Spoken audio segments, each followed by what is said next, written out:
Hello and welcome to the video. It is Olga today. Angel is far too sick to record video, so she left me in charge instead. Today we're looking at Demios Inc.'s Mikoyan Gurevich MiG-3. Yes, a Russian fighter. So of course they had to call me. Well, you say Russian, it's more Soviet, of course. Developed during World War II, it was developed from the MiG-1, and it was of course more advanced than the original version. Came into first production in 1940 in December, and first into production and service in 1941, just in time for Operation Barbarossa. Okay? So June 22nd, of course, at the beginning of Barbarossa, 981 were in service with the Soviet Air Forces. Now, over time, I believe 3,400 of these were built, and they served with the Soviet Naval Forces, the Air Defense Forces, and the Air Force itself. Nobody else got to use the phenomenal MiG-3. Now, from Demios, their description says it comes with amazing high-quality 3D model. We'll be judge of that. Comes with amazing high-quality textures. Again, I will be judge of that. Amazing high-quality sounds. So, if it is true to real MiG-3, it will sound like a bag of spanners. And it has full animations, chokes, and covers. It has different trails from the passage through the air, customizable pilot name from the number plate thing you can put in. Also, liveries, 12 of them here, and a paint kit on flightsim.to. Now, if you're sick and tired of me talking in this review, I'm sorry, you're going to have to deal with it, okay? Now, in terms of specifications for MiG-3, she can reach a maximum speed here of 350 knots.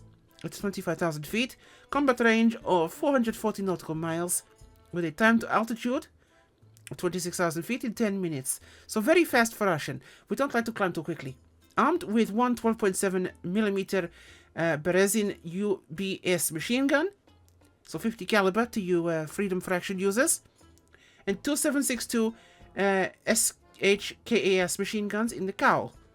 So your 308 for you Americans, okay? Later models, of course, had two more underwing and one per wing, okay? She could also carry RS-82 rockets or 100-kilo bombs. So less of this, let's go take a look at the airplane. We're here at Olga, west of Moscow. There will be a link in the description for you to take a look at. And we will have a quick look around her here. Fine Russian production work here. So not sloppily built at all, hurriedly to serve in the war. Definitely not that at all. Someone's footprints are on the wing. Typical Russian airplane. Nobody wiped their boots. Huge gaps between flaps there, as my watch disconnects from its USB charger. Modern times. Lots of rust there and dingy marks. It looks very Russian. Okay, this is authentically... First time I've said that in a video. So, you know it's definitely not Angel. It's definitely Olga. Okie dokie. Lots of rust and mess and oil streaks. Actually rather nicely detailed. Nice to see inclusion of chokes and pitot covers and flags here. I like it. Looks like I can catch some sort of tetanus from it. I approve. Let's go inside. Okay, so you open the cockpit canopy with that, and with this you let out the smell of vomit and desperation. In here, of course, we have a very cramped space, very, very confined in here, tube frame around airplane to provide structure. There's our water radiator here, of course. Open this and close that. Now we click here to move chocks and flags. Now, in terms of all our systems, I turn them off here so we have to start again. Now we turn electronics on over here, so it will be battery and alternator for these two. Navigation lights, landing lights, taxi lights there, gun sight, and the radio, of course. This does not do anything as a transponder. There's primer here. Our fuel cock is here. We have modern radio in case you need to use one. So if you need to actually have that, you can use it. Nice to include one. Landing gear is there. Propeller is here, magnetos here. Mixture and throttle. Lots of nice features included, of course, in airplane. Charging handles for guns down here. You pull those and it goes click clack and starts to go bang. Okay? Parking brake here. Make sure to release it before taking off, otherwise it's a big problem. Cabin lighting. We have fuel pump. We want to have this on. Very important to have fuel to pump. Now we can turn the pilot on in the cockpit and look at this. The head is not shown, so you can pretend you actually have a body for once. Nice to see, yes? We put the yoke on here and you can hold it. See, you actually hold it and it's animated properly. I look a little bit like a rubber doll which has been strapped into the cockpit, but it will do. See, even throttle moves. So if you are in VR, you get authentic experience of not properly fitting Soviet flight equipment. Starting is very easy. Fuel's on, pumps are on, mags are on. So we're going to go clear prop. I do not like the prop disc. It looks very choppy and a little bit weird looking, so not my favorite feature of airplanes, so definitely one downside for this. It's not expensive. Well, it is actually quite expensive, $18, so not cheap. No, £18 I should say, so much more expensive than it realistically should be for what you're getting. No systems depth, and sounds are mediocre at best, honestly, if I'm speaking that way. I would have liked better sound. It sounds kind of like a lawnmower. But texture-wise and modeling-wise, it's actually not too bad. I like it. Let's make sure time of day is actually suitable for this. Because once we do this, we'll turn on cabin lighting. Let's make it a little lighter there, so I can make sure everything that has been turned on is turned on.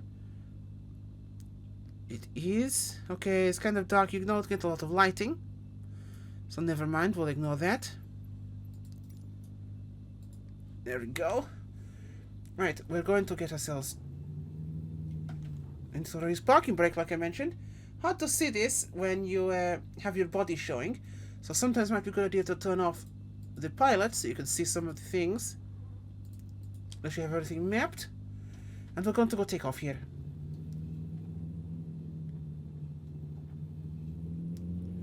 Needs a large amount of power applied, like driving T-34. You're going to kind of kick it and hope for the best. Little bit of a pedal applied there. Now if you accelerate with the canopy open, it will close automatically. So you cannot actually have the canopy open whilst in the air, which is disappointing. I would have liked to have seen that as a feature, because obviously you could do it. You can't open it now. Oh no, it now actually does it. Oh, it has decided it has done it, but it has not shown it. That is an interesting feature. So it's behaving like I have opened the canopy.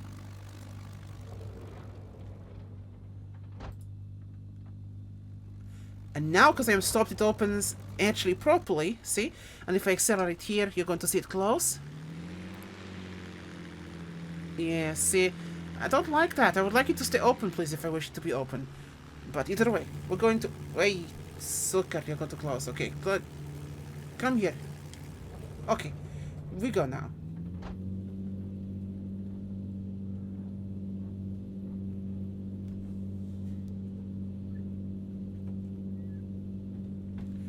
Very sticky on the ground. See, I'm actually applying power.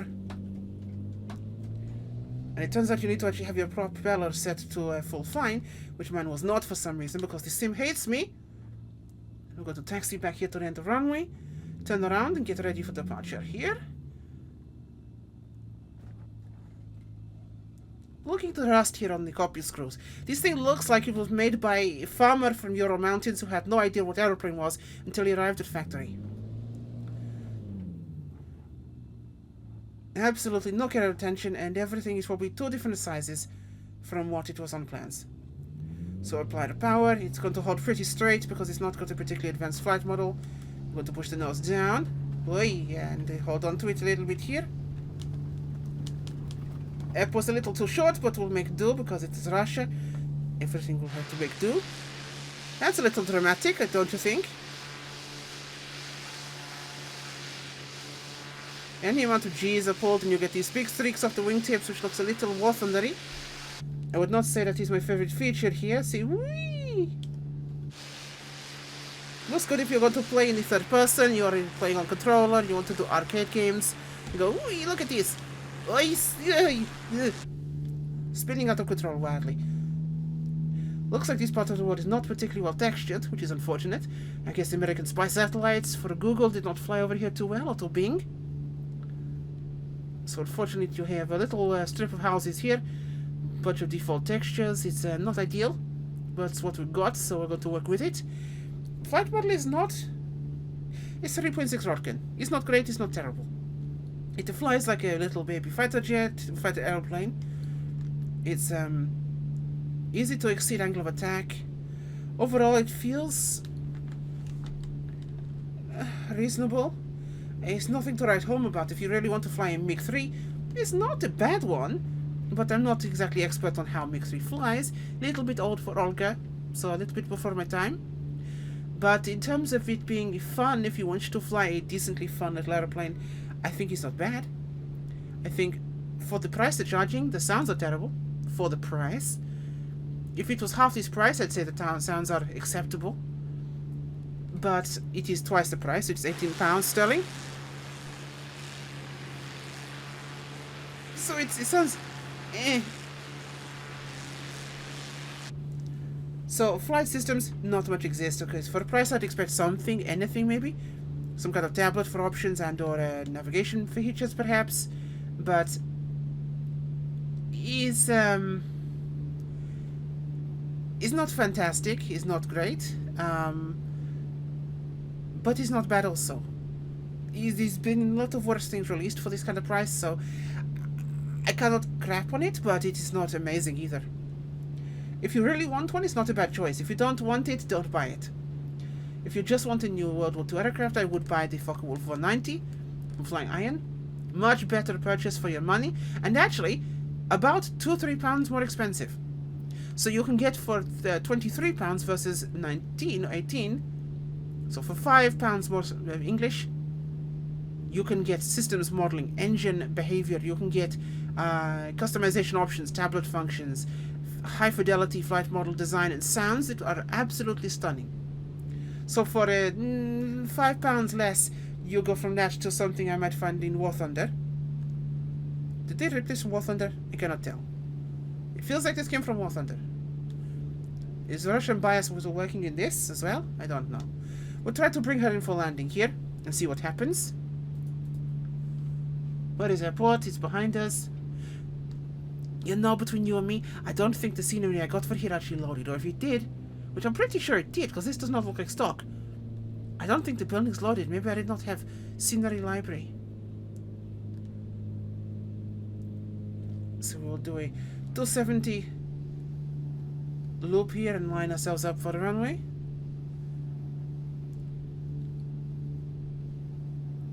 There we go. Bring around here a bit of rudder pedal to help it to come across. Speed is coming down.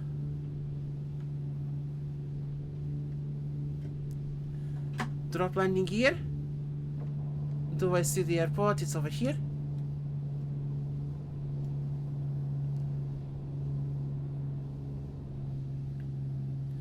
River below us.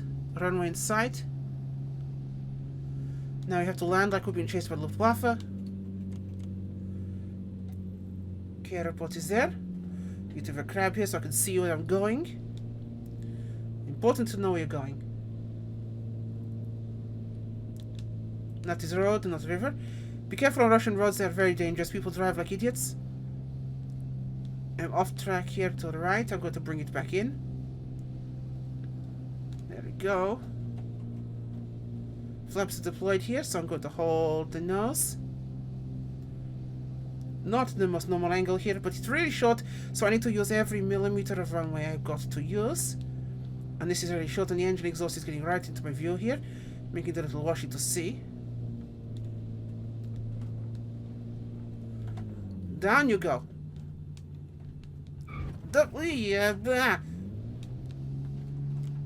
Too much. We go badonk. Not the most ideal attempt to land. But it's Russian, so you can bounce like that and not even notice. In fact, I'm pretty sure that it's standard Aeroflot landing. Now, I don't want to overdo while I try to turn out of this, so I'm going to build speed slowly. Gear up now, I have got airspeed. And now we come around and try to line up again. This time far less stupid, I think.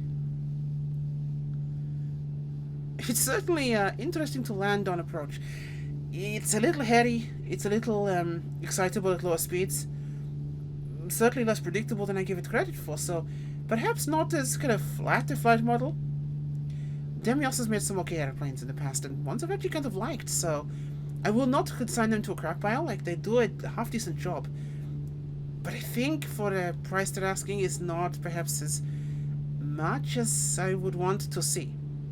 For something perhaps not as popular, I would like to see a little bit lower. Say, if it was 15, I would say, yeah, absolutely, not a problem.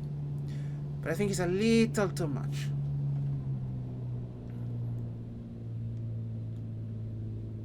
There is airport. This is probably too short for me. So we're doing stall here in MiG.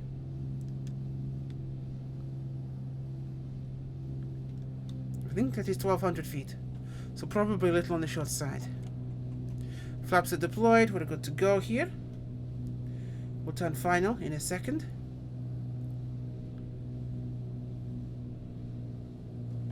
Okay, turning into final. Oh, drop of nose there. If you take off all power. Some more power here. If you look outside there, big flaps deployed behind the aeroplane. Making it like a barn door has been deployed. I cannot see the runway. There it is.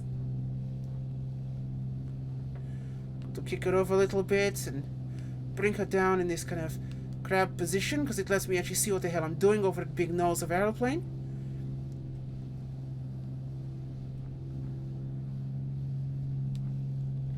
Bleh, it has a huge nose.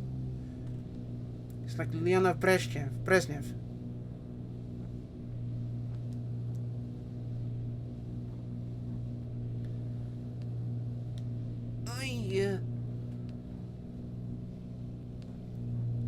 If you see the trees above your airplane, you're doing things right. Oi! We're committed. We've bounced again. We're going to go off the end of the runway, because this is way too short. Hello, trees. It's okay. I embrace death. Oi! You know, with this being so short, I think that's okay. We hop, we skip, we bounce, and it's Russian, so it's basically T-34 wings. And that is way too short airport. Way too short an airport. There was no feasible way this thing was going to actually land at this place. You see, this is like a taxiway for airplane. Oi. Here we go. Yeah, this is not a runway that is suitable for airplane. See, start is here, it goes to here. That is for Cessna, little Cessna. Not glorious MiG-30, okay? Not enough runway for an airplane. If we had a bit more room and I wasn't flying it like I was drunk, which I probably am, we'd be okay. But we're not. So don't fly like me, okay? Not a good idea. Again, I think it's a little bit expensive for what you're going to get. I think you could get far better options for a little bit more money. So if you want a good World War II airplane, that's not a Spitfire or P-51, look at the Flying Iron 109 or Focke-Wulf 190. I just think for its, if you specifically want a Russian airplane, it's not bad. But I think you could get a better option for a non-Western aircraft. Sounds are kind of eh. The internal view of the prop is like, look at this, it's like a bread mixer flipping around. And the constant juddering of the gun sight is kind of irritating as well. Turn it off, because it's kind of annoying, and you can see just how fluttery that is. I don't like it. And the canopy that closes automatically. I don't like that at all. In conclusion, not terrible. 3.6 Rotgun, not great, not terrible. It could be better, it could be worse, but at the end of the day, it's your money, you'll take your choice. And, Hi, yeah, this is Angel back now. I apologize for inflicting Olga on you for an entire video, but I'm sick and she took my place. Was this possibly the worst decision I ever made? Absolutely. I'm gonna go have a lie down now. Bye.